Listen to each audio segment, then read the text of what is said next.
বন্ধুরা, আমি পূজা চলে এসেছি নতুন একটি মজাদার গল্প নিয়ে। আজকের গল্পটি অনেক মজাদার হতে চলেছে।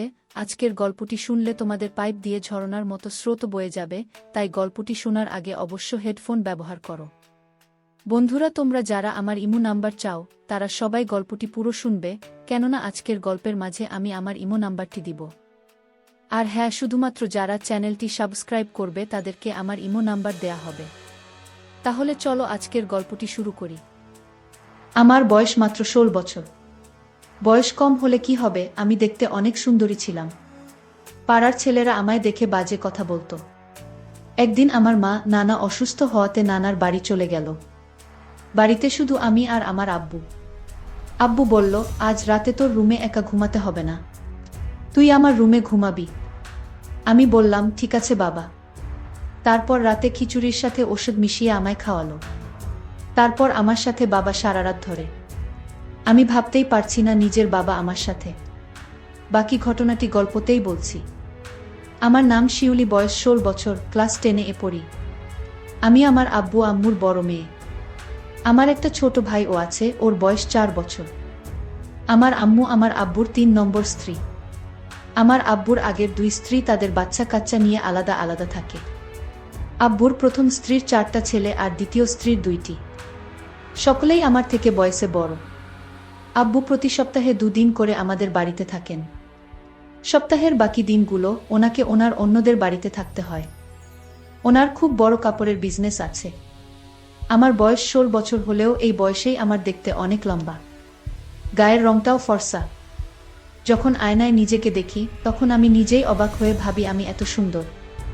একদিন আমার আম্মুর আব্বু হঠাৎ করে অসুস্থ হয়ে পড়লেন। ওর বাড়ি থেকে সকালে ফোন করে জানানো হলো। খবর শুনেই আম্মু আমার ছোট ভাইকে নিয়ে তড়িঘড়ি করে তাকে দেখতে নার্সিংহোম বেরিয়ে গেলেন। আমি বাড়িতে একলা রইলাম। আম্মু দুপুরের দিকে আমাকে ফোন করে বললেন যে ওর আব্বুর অবস্থা খুব খারাপ, তাই আম্মু আগামী 2-3 দিন হয়তো বাড়িতে ফিরতে পারবেন না। ওকে ওর আব্বুর বাড়িতে থাকতে হবে, আর প্রতিদিন নার্সিংহোম ঘর করতে হবে। আম্মু আমাকে আরও বললেন যে একটু আগেই তোর আব্বুর সাথে ফোনে কথা হয়েছে। তোর আব্বু কথা দিয়েছে যে আগামী 2-3 দিন ও রাতে বাড়ি ফিরে আসবে। তোর কোনো চিন্তা নেই, তোকে রাতে একা থাকতে হবে না। তবে রান্না বান্নার ব্যবস্থা তোকেই করতে হবে। সকালে তোর আব্বুর জন্য খাবার আর দুপুরের টিফিনটাও তোকে বানিয়ে দিতে হবে। যদি বাজার দোকানের দরকার হয় তাহলে তোর আব্বুকে বলবি, তোর আব্বু ব্যবসায় যাবার আগে তোকে দরকার মতো বাজার দোকান করে দেবে। আম্মু জানতেন যে আমি যেটুকু রান্না বান্না জানি তাতে 2-3 দিন কাজ চালিয়ে নিতে পারবো। রাতে আব্বু ব্যবাস থেকে ফেরার পর আমি আব্বুকে বললাম, আব্বু তোমাকে চা করে দেব। আব্বু বলল, তুই পারবি তো গ্যাস জ্বালিয়ে চা করতে? আমি হেসে বললাম, আমি এখন একটু একটু করে রান্না বান্না করা শুরু করেছি, কোনো অসুবিধা হবে না। আব্বু বলল, অসুবিধে হলে বলিস, তাহলে হোটেল থেকে খাবার এনে নেব। আমি আব্বুকে নিরস্ত করে বললাম, তার কোনো দরকার নেই, আমি সব পারব। আব্বু খুশি হয়ে আমার মাথায় হাত বুলিয়ে বাথরুমে ফ্রেশ হতে ঢুকলো, আর আমি রান্নাঘরে চা করতে ঢুকলাম। আম্মু থাকলে আম্মুই আব্বুর জন্য চা করে। চা করতে গিয়ে মনে হলো আব্বু চায়ে কতটা চিনি খায় তা তো আমি জানি না। আমি তাই আব্বুর কাছে চামচ চিনি দেব সেটা জানতে বাথরুমের দিকে গেলাম। গিয়ে দেখি বাথরুমের দরজা খোলা। আব্বু কি যেন একটা করছে লুকিয়ে লুকিয়ে। আর একটু কাছে গিয়ে যা দেখালাম তাতে আমার চোখ চানাবড়া হয়ে গিয়েছে। দেখি আব্বু আমার জামাকাপড়টা ধুয়ে দিচ্ছে। আমি আব্বুকে বললাম, আব্বু তুমি আমার জামাকাপড় ধুয়ে দিচ্ছে কেন? আমি ধুতে পারবো, তোমাকে কষ্ট করতে হবে না। আমি হতবাক হয়ে গেলাম আব্বুর কাণ্ড দেখে। সরল মনে আব্বুকে ডেকে বললাম, আব্বু কি করছো কি তুমি? ওগুলো আমিও কাচতে পারবো তো? আব্বু বলল, ওগুলো থেকে তো ঘামের গন্ধ বের হচ্ছে। আব্বু প্রথমটায় কেমন যেন একটু থতমত খেয়ে গেল। আমি যে হঠাৎ এখানে চলে আসতে পারি তা হয়তো ভাবেনি। কিন্তু আব্বু কয়েক সেকেন্ডের মধ্যেই নিজেকে একটু সামলে নিল। আমি তো আব্বুকে কোনোদিন দেখিনি আমার কাপড় ধুয়ে দিতে। আজ কেন আব্বু কাপড় ধুয়ে দিচ্ছে? আমি ভাবলাম আম্মু হয়তো বাড়িতে নেই তাই। আমার হাতের চা খেয়ে আব্বু খুব খুশি হলো। আমরা একসাথে টিভি দেখতে বসলাম। টিভিতে একটা সিনেমা চলছিল।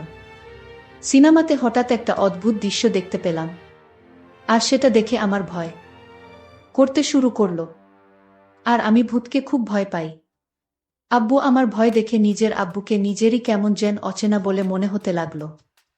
যে আব্বু আমাকে কষ্ট করে বড় করেছে, যে আব্বুর কাছে এটা ওটা বায়না করেছি, দুষ্টুমি করলে বা পড়াশোনায় ফাঁকি দিলে, যে আব্বুর ধমক খেয়ে অভিমানে কান্নাকাটি করেছি, শরীর খারাপ হলে যে আব্বু আমার পাশে সারারাত ঘুমিয়ে থেকেছি, সেই আব্বুকে আজ হঠাৎ কেমন যেন অচেনা একটা বাইরের লোক বলে মনে হচ্ছিল। আব্বুকে আজ আমি অন্যরকম দেখতে পেলাম। ঝট করে উঠে পড়ে রান্নাঘরের দিকে হাঁটা দিলাম। আব্বুকে বললাম, আব্বু আমি একটু রান্নাঘরে যাচ্ছি, আমাকে রাতের খাবার গরম করতে হবে। আমি আব্বুকে দেখলাম আমার পিছু পিছু রান্নাঘরে চলে আসছে। আব্বুকে বললাম, তোমার আসার তো দরকার ছিল না। তারপর রাতে আমি আর আব্বু একসাথে খাবার টেবিলে খেতে বসলাম।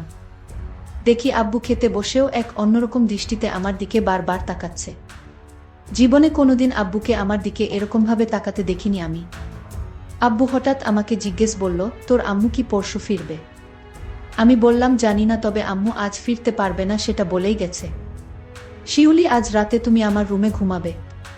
আমি বললাম, কেন? আমি তো আমার ঘরে সব বলে বিছানা করে রেখেছি। আব্বু বলল, আজকে তো তোমার আম্মু নেই, আলাদা আলাদা শুয়ে কি হবে? আর তাছাড়া আমি তোমাকে একা একা রুমে ঘুমাতে দিতে পারি না। আমি বিশেষ না ভেবে মাথা নেড়ে সম্মতি দিলাম। রাতে আমি আম্মুর শোবার ঘরে গিয়ে খাটে মশারি টাঙিয়ে শুয়ে পড়লাম।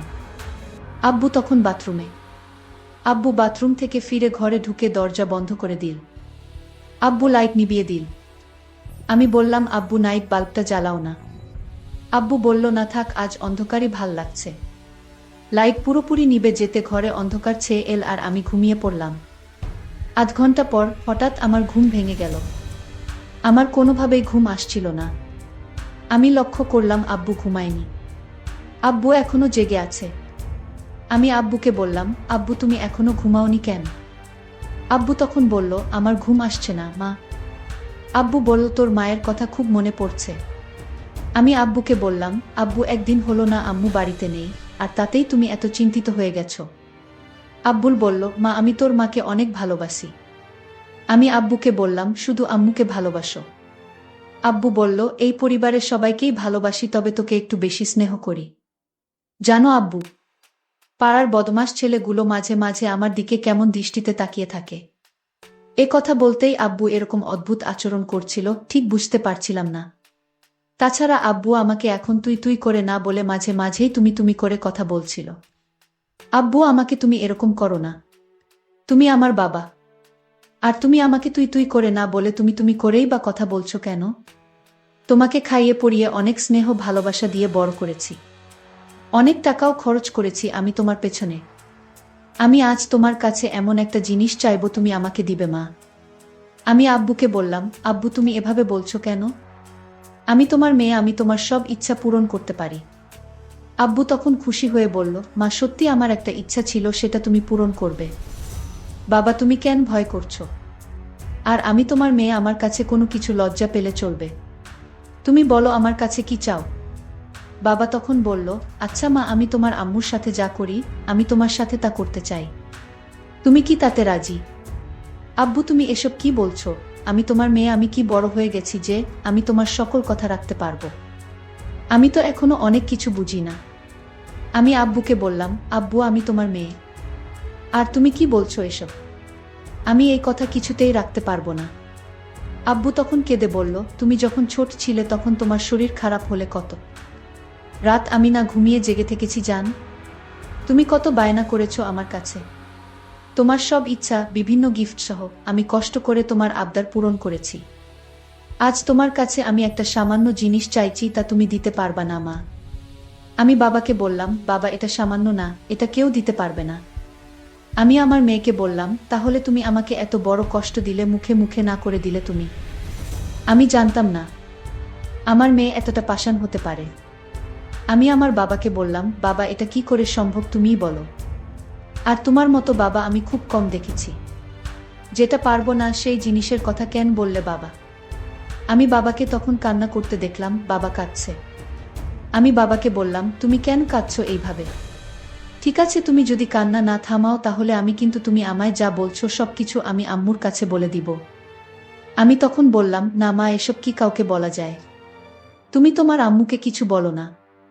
যদি তোমার আম্মুর কাছে আমার কথা বলো তাহলে তোমার আম্মু এ বাড়িতে আমায় জায়গা দিবে না। তাই তোমার আম্মুকে এসব বলতে যেও না। তুমি কি চাও এ বাড়ি থেকে আমি দূরে কোথাও চলে যাই? আমার মেয়ে শিউলি তখন বলল, তাহলে আব্বু তুমি আর কোনোদিন এসব কথা বলবে না। আমি বললাম, ঠিক আছে মা, বলবো না। তবে আমার একটা অন্য কথা আছে, সেটা রাখবে না মা? আমি আব্বুকে বললাম, আব্বু তোমার এইসব কথা ছাড়া আমি সব কথা তোমার রাখবো। আমি বললাম, লক্ষ্মী মেয়ে আমার, তাহলে তোমার আম্মু কাল আসবে না? তুমি আর আমি বাড়িতে কাল আমরা দুজন থাকবো। তাহলে আমি তোমাকে কাল হোটেল থেকে খাবার নিয়ে আসবো তোমার জন্য। আমি বললাম, বাবা আমি তো রান্না করতে পারি, তাহলে হোটেল থেকে খাবার আনবে কেন?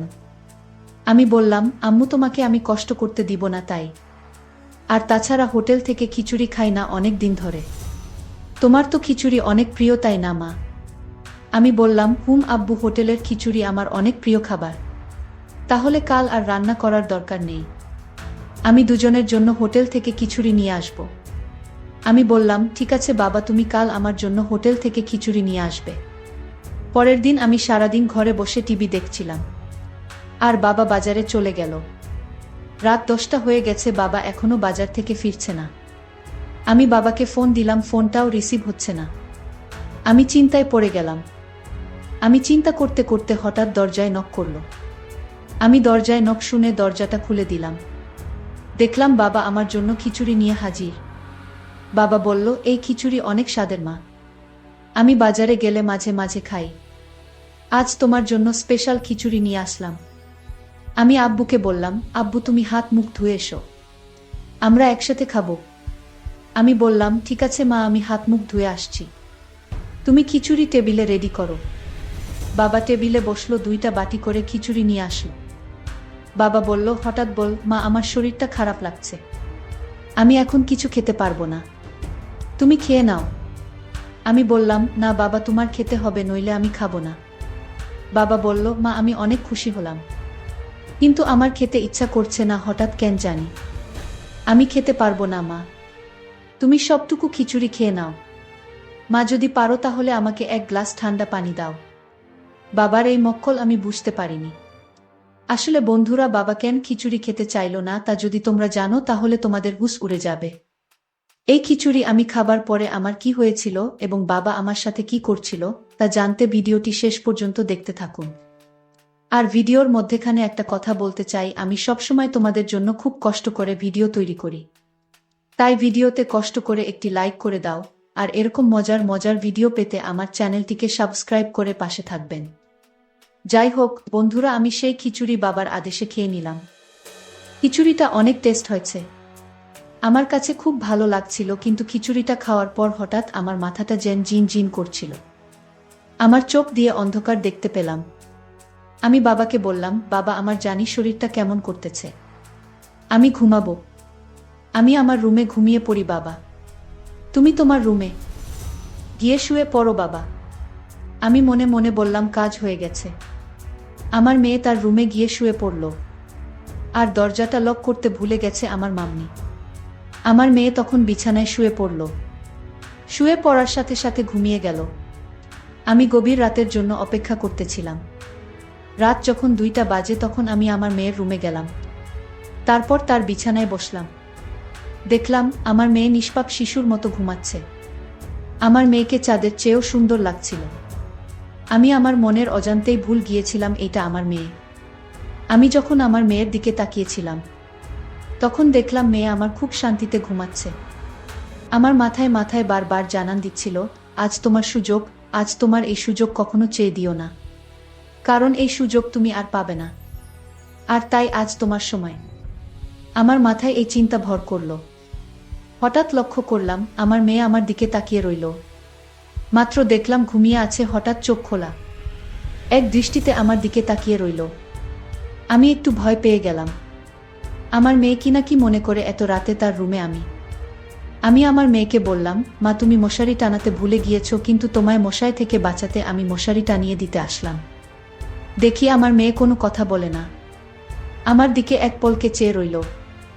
আমি বললাম, মা তুমি কথা বলছো না কেন? আমার আরও একটা জোরে ডাক দিলাম, মা তুমি কথা বলছো না কেন? আমি আমার মেয়ের নাকের কাছে হাত দিয়ে দেখলাম সে নিঃশ্বাস নিচ্ছে না। আমি বুঝতে পারলাম আমার মেয়ে দুনিয়াতে নেই। আমার মেয়ে মারা গেছে। আমি চিৎকার করে কান্না করে বললাম, আমি একই করলাম, আমি আমার মেয়েকে নিজের দোষে দুনিয়া থেকে বিদায় করে দিলাম। আমি তো জানতাম না যে এই খিচুড়ি খেলে মেয়ে মারা যাবে। আমি ভেবেছিলাম ঘুমিয়ে থাকবে, কোনো হুঁশ থাকবে না। এখন তো দেখি আমার মেয়ে মারা গেছে। আমার শাস্তি হওয়া উচিত। আমি এভাবে চিল্লাতে থাকি। বন্ধুরা, আজকের গল্পটি এখানেই শেষ করলাম। ভালো লাগলে চ্যানেলটি সাবস্ক্রাইব করে পাশে থাকবেন। ধন্যবাদ।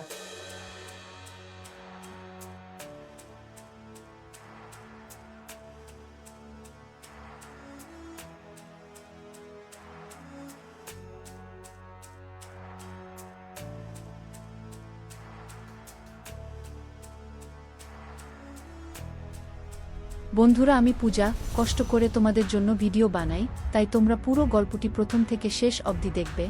যারা নিয়মিত আমার চ্যানেলের ভিডিওগুলো দেখবেন এবং শুনবেন তাদেরকে আমার ইমো নাম্বার দিব পরবর্তী গল্পে।